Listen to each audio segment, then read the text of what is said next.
Hey, what's up guys? Today we're going to be taking a look at Melvin Wells, a very much unknown and underrated bodybuilder from the Silver Era. Sadly, there isn't a whole lot of information about him online, but I will share what I was able to find, including video footage of him posing, something which is very rare to see from this era. So make sure to stick around for that later in the video. As always, let's take it back to the beginning. Melvin was born in 1919 in Alabama, but his family moved to Buffalo, New York when he was 8 years old. Melvin excelled at sports. He played basketball and baseball, but his true passion would be lifting weights and bodybuilding. He didn't have access to any equipment when he first got started, so the guy was training by literally lifting large rocks in an unheated garage. And Buffalo can get quite chilly in the winter. That's all very badass and of course serves as another example to there being absolutely no barrier to entry to fitness, guys.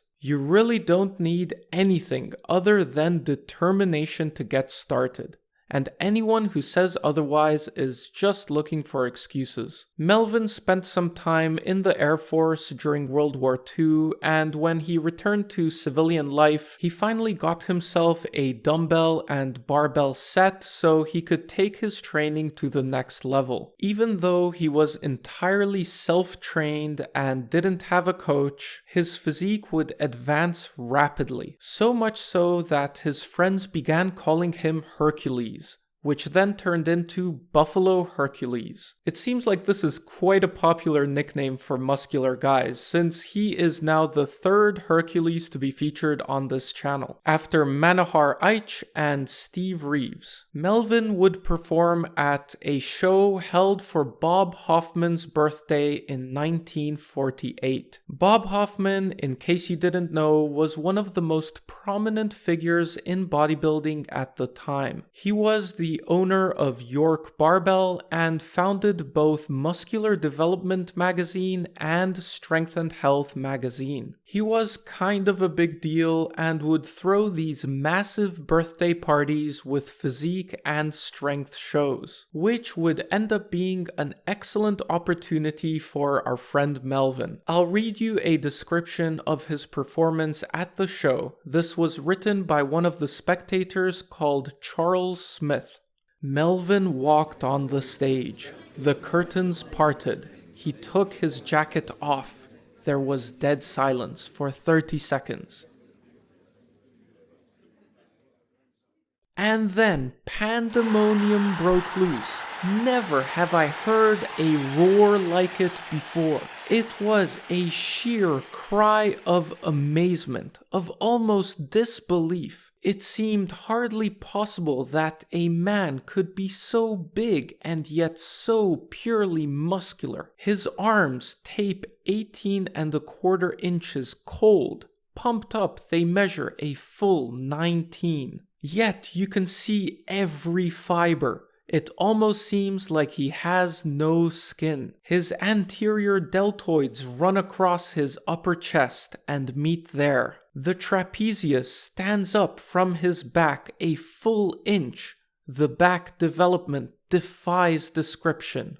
At this show, Melvin would also perform 12 strict barbell curls with 145 pounds, 10 deep squats with 400 pounds, a strict military press with 281 pounds, and a one-arm military press with 150 pounds. So, as we often see with these Silver Era guys, he wasn't just big, he was also freakishly strong. Melvin was measured at 5 foot 10½ inches or 179 centimeters tall and weighed 205 pounds or 93 kilos. As we heard before, he had 18¼ inch arms, 14-inch forearms, a 48-inch chest, 31-inch waist, and 26-inch legs. Melvin's magnificent performance at the birthday show would thrust him on the bodybuilding scene. In January of the following year, he would be featured on the cover of Strength and Health magazine, with this awesome full body shot, as well as this perhaps even more impressive back and biceps shot in the corner of the page. He would start entering some serious bodybuilding competitions that same year. He would win Mr. New York State, which secured him a spot in that year's Mr. America competition. He would win the Most Muscular award at the Mr. America, but would finish second place overall, leaving first place to Jack Dellinger. We are actually fortunate enough to have footage of Melvin posing at this show. We get a pretty good look at his upper body as he goes through a couple poses. The highlights are definitely his wide back,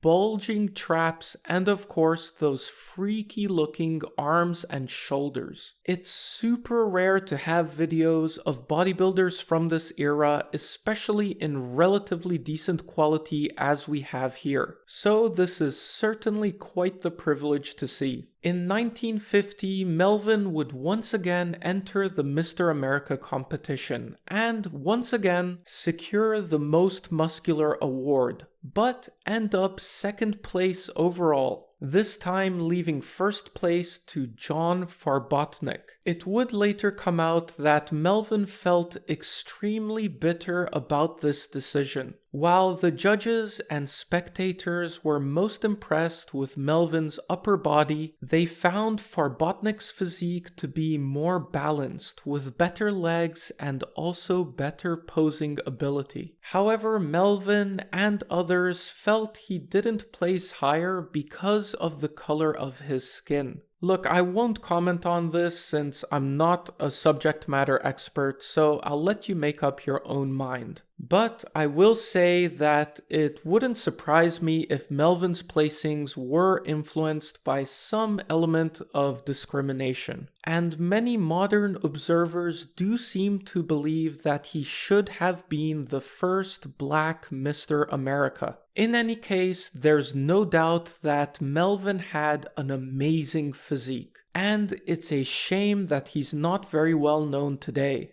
In my opinion, he certainly deserves a spot among the Silver Era greats, and with this video, I hope to do my part to honor his legacy. In October 1950, he would appear on the cover of Iron Man magazine, with this awesome front double bicep shot showing once again that he did indeed have some of the best arms of his era. In 1951, he would win a competition called Mr. Strength and Health, which I'm sure was organized by Strength and Health magazine, though I don't really have any information about it, other than Melvin coming in first place, Irvin Kojevsky in second, and Al Berman in third. As far as I'm aware, Melvin would retire after this point and sadly die in relative obscurity in 1994, at age 74.